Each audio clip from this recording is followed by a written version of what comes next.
नमस्ते, मैं हूँ जीएनसी रिपोर्टर अश्विका शर्मा। आज हमारा जीएनसी एपिसोड नहीं है। सब लोग अब घर जा सकते हो और हम फिर से मिलते हैं अगले साल। Bye. Did you fall for it? If you did, early April Fools! We're approaching the end of March and we're coming close to April. While April is the month of April Fool's Day, International Dance Day, and etc., it also brings awareness to important topics such as autism. In fact, April is also known as Autism Awareness Month, the subject that we are going to be covering today. And so today's episode, we are going to be exploring and gaining various perspectives on different aspects of autism. And as a brief summary for me, autism or autism spectrum disorder is a condition that affects around 1 out of every 44 children in the United States, creating challenges in speech, behaviors, and social skills. And before we go more in depth with this, I wanted to briefly touch upon some current events. For those of you who are watching this from Washington, I am pleased to let you all know that cherry blossoms are back. Especially nearby Seattle, you can see that nearly everywhere trees are blooming pink with cherry blossoms. And the most notable location of them all, the University of Washington, has recently announced that yes, these beautiful flowers have bloomed again. There are many ways that you can see these trees. Firstly, you can just go there and take pictures of the flowers, as long as the background of the Gothic architecture of the UW campus. However, because of COVID concerns, or maybe you just don't want to go out there into the cold, you can also see the cherry blossoms from home. On UW's website, there are videos available of live video cams of the cherry blossoms. And you can see the link of it in this video right here. And you can also see it in the link, there's a link in the description in the YouTube channel. So enjoy this beautiful element of spring. With that, let us go straight into the topic with a more in-depth explanation of autism through Jay's interview. सभी को नमस्कार, मैं आपका reporter जे मेहता हूँ और सभी की पसंदीदा गुरुकुल न्यूज चैनल में आपका स्वागत है। अप्रैल नेशनल ऑटिज्म अवेयरनेस मंथ है। आज हम ऑटिज्म पर एक एक्सपर्ट से बात करेंगे और हम इसके बारे में कैसे जान सकते हैं। तो चलो शुरू हो जाओ। Hello, Professor. I know that you're an expert on the topic of autism. You have worked many years in this field. Today we would love to learn more about autism and your work on it. Tell us more and tell us a little bit about yourself as well. Well, thank you, Jay, for having me on. I am Lata, and I am a clinical psychologist. I run an autism center at Rush University Medical School, which is in Chicago, Illinois. So just halfway across the country from you all. And I have been working with people with autism since college, and I got started working with autistic people as a therapist that went into people's homes. It was kind of my job in college. I would go into kids' homes and do a certain type of therapy called applied behavior analysis. And then I became very interested in the science of autism and then went to graduate school, got my PhD in clinical psychology, and then did all the steps it takes to work as a clinical psychologist in an academic medical center. And the center I run has programs for people with autism from when they get diagnosed, which could be as young as 12 months, all the way through adulthood.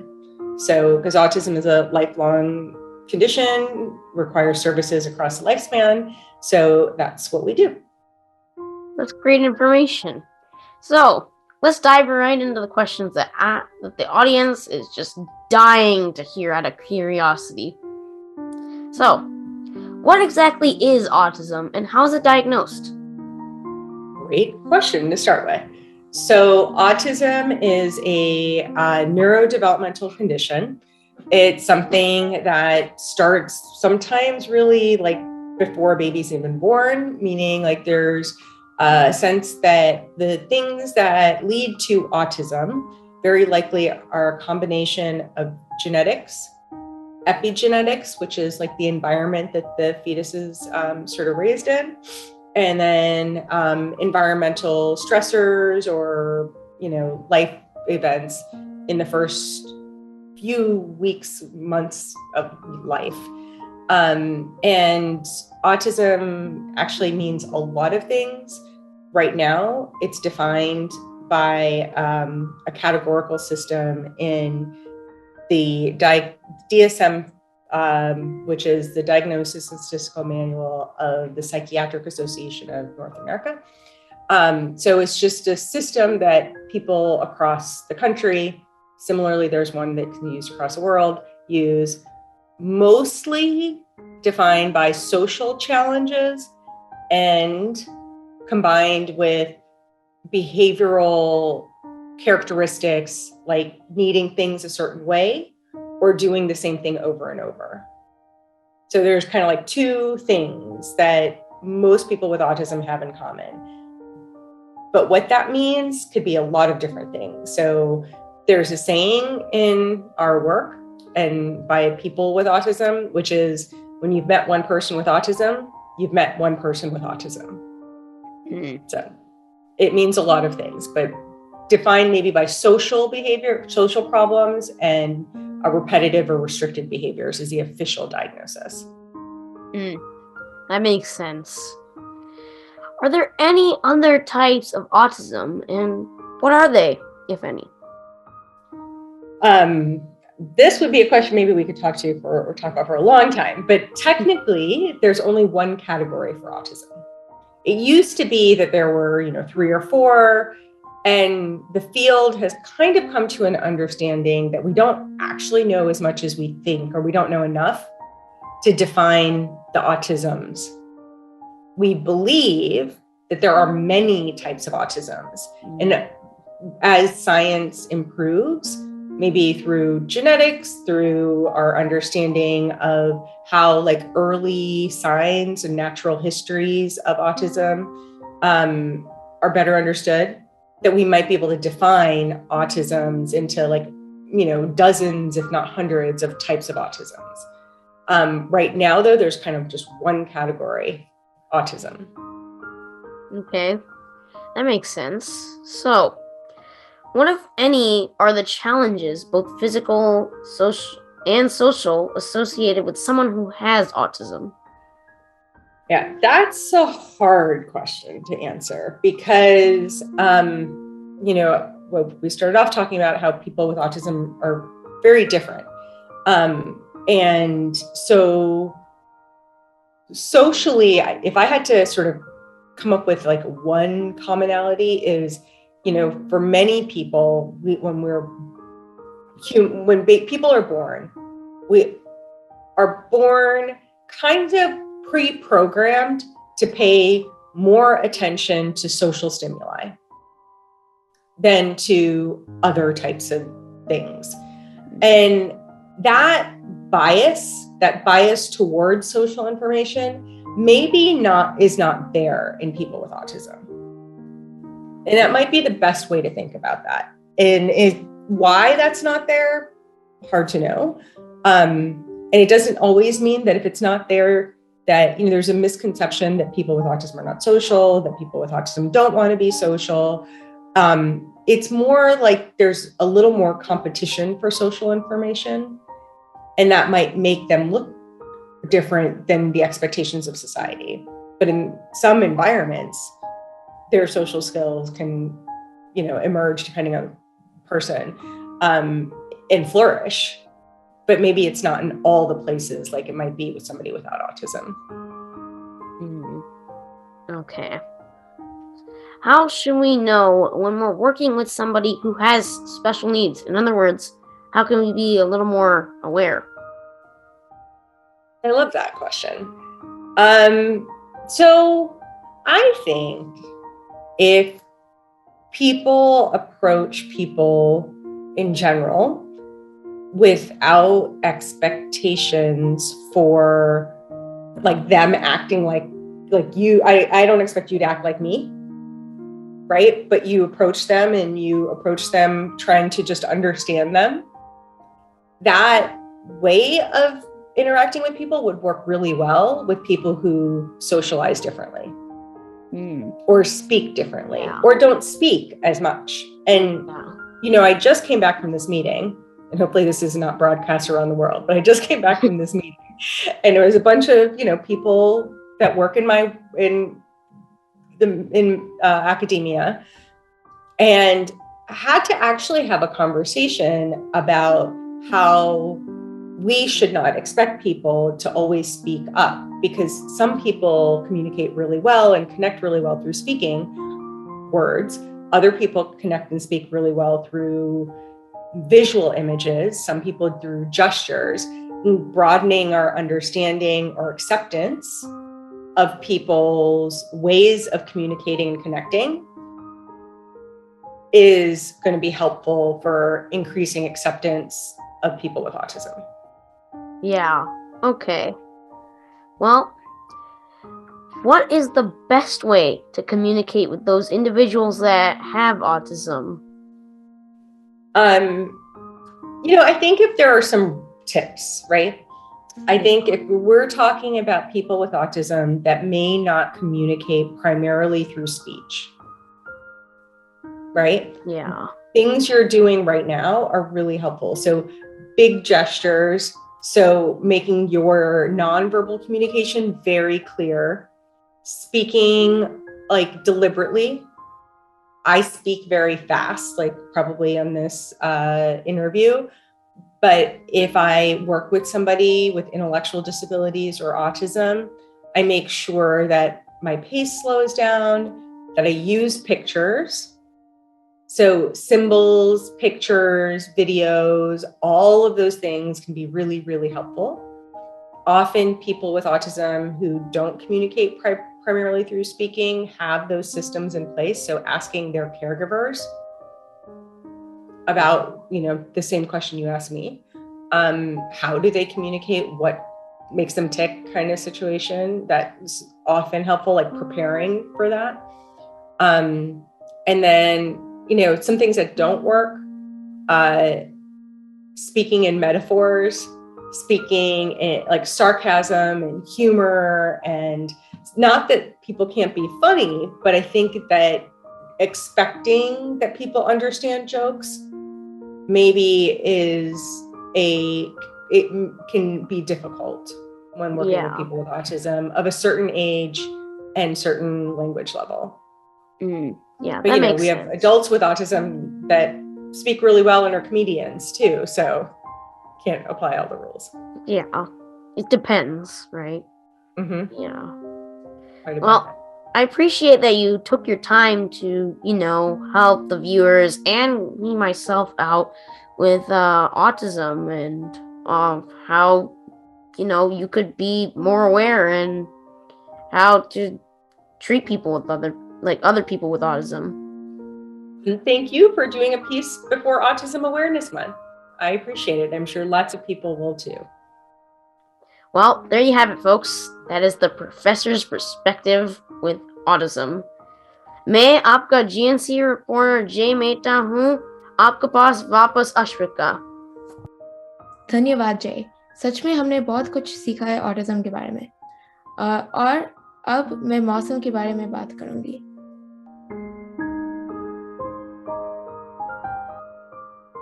यह एक अच्छा अप्रैल होगा। इस महीना सब कुछ होने वाला है। बहुत बारिश होने वाली है, लेकिन बहुत धूप भी होगी। इस महीना में 13 दिन बारिश होगी और तापमान 48 to 52 डिग्रीज फ़ारेनहाइट होगा। इस महीना हमारे पास 3.1 इंच बारिश हो सकती है। Did you all like my April Fool's prank in the beginning? I don't think it was very convincing, but still, it's relatable to what's coming up this month, and that is April Fool's.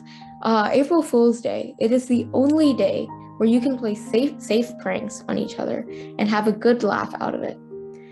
Just for some context, April Fool's originated in 1582, when the calendar changed from the Julian calendar to the Gregorian calendar. Thus, the new year was now on January 1st instead of the end of March. People who still thought that April was a new year were considered slow and were called April Fools, the subject of many pranks. Some pranks, though, were really creative. By far the best of them has to be the Great Spaghetti Harvest of 1957.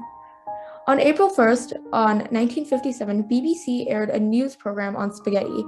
Mr. Dimbleby, the reporter, shot footage of people picking spaghetti off spaghetti bushes, and he talked about how they had an exceptionally good spaghetti harvest. They showed how all the strands were exactly the same length because of years of hard work by these spaghetti farmers. And believe it or not, people actually thought that this was true because, of course, spaghetti had not been that popular in Britain at that time. It was more of like a delicacy. And so many people hadn't even eaten spaghetti and didn't really, like, they thought, oh, we can just grow it. And so many people actually called BBC to purchase these spaghetti bushes and trees. And yeah, that's a really, really large scale prank that actually worked. So, I mean, that was pretty interesting.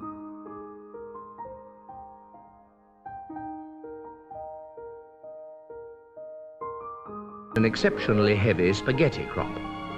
The last 2 weeks of March are an anxious time for the spaghetti farmer. There's always the chance of a late frost, which, while not entirely ruining the crop, generally impairs the flavor and makes it difficult for him to obtain top prices in world markets. But now these dangers are over, and the spaghetti harvest goes forward.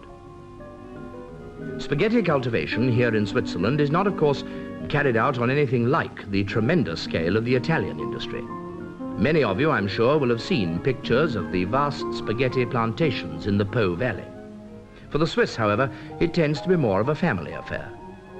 Another reason why this may be a bumper year lies in the virtual disappearance of the spaghetti weevil, the tiny creature whose depredations have caused much concern in the past.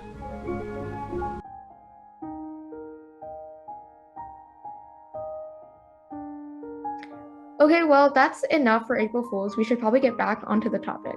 Now that we know that what autism is through Jay's interview, let's get some perspective on this condition as well. On to you, Vivan. नमस्ते everyone, मैं GNC reporter Vivaan Dutta हूँ और आज हम एक बहुत sensitive but important topic के बारे में बात करेंगे.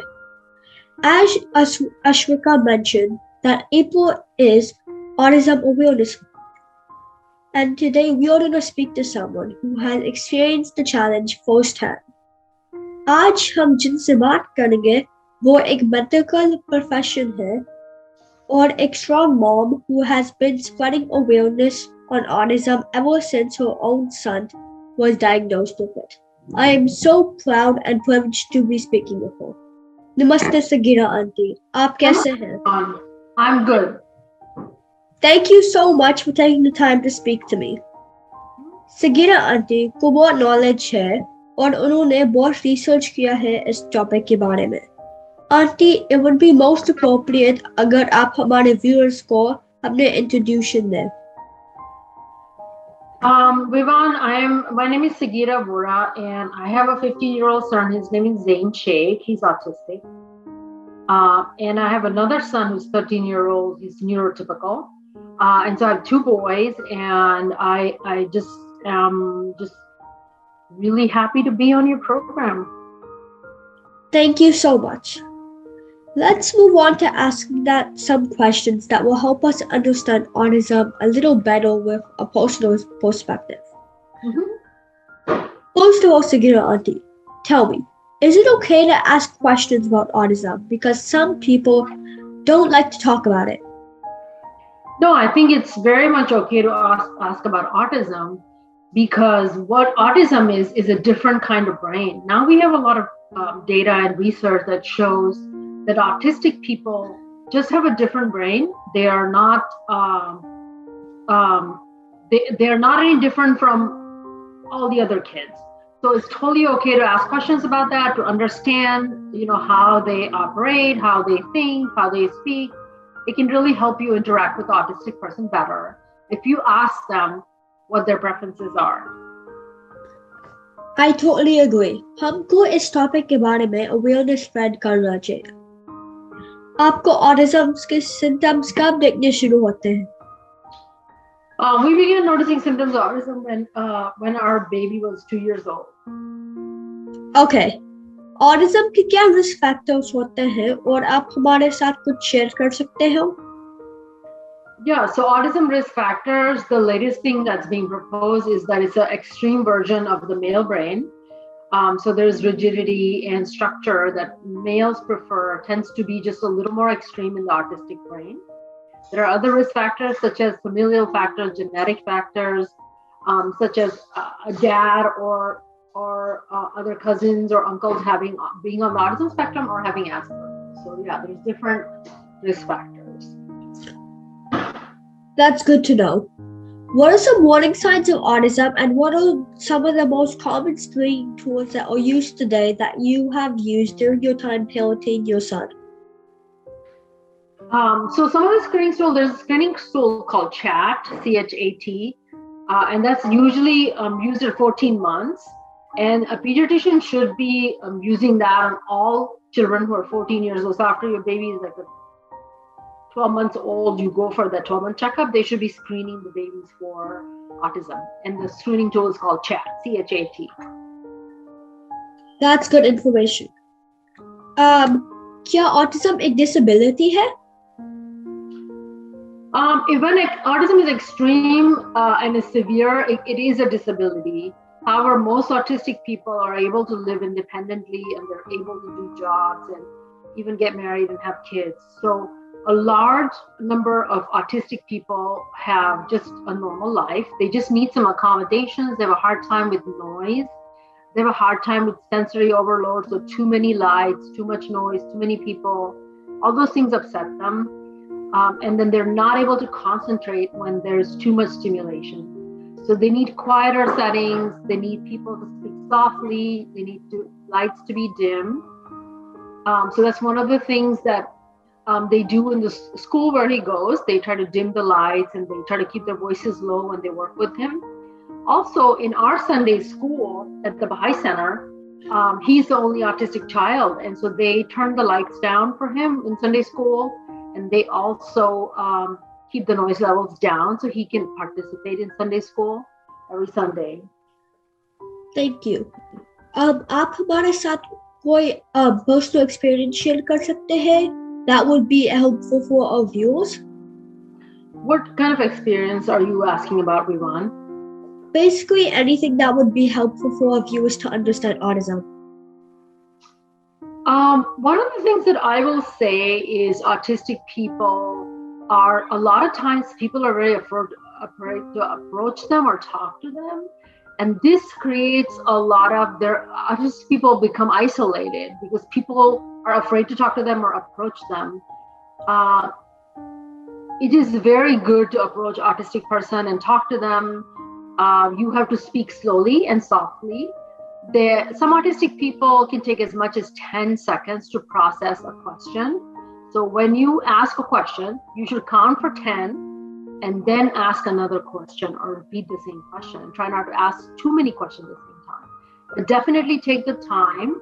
What I notice is that when people come to my house, when I have parties and when I have dinners, people ignore my son and they don't talk to him.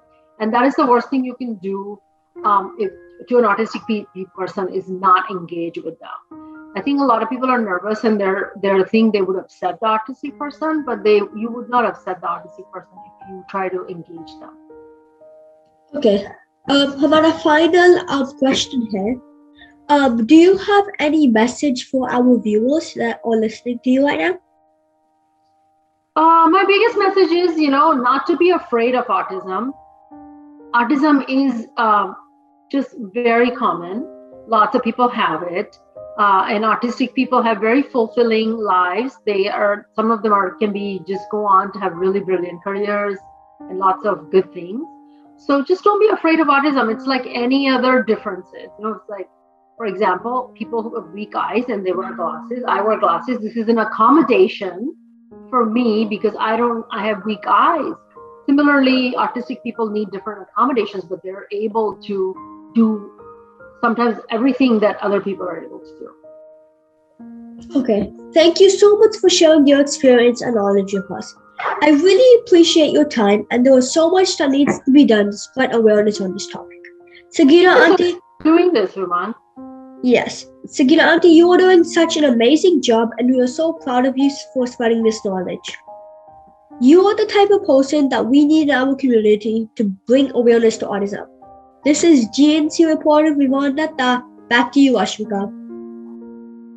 Thank you, Vivan. There is no better way to understand something than gleaning on some first-person perspective, and this interview was an enlightening way to touch upon it.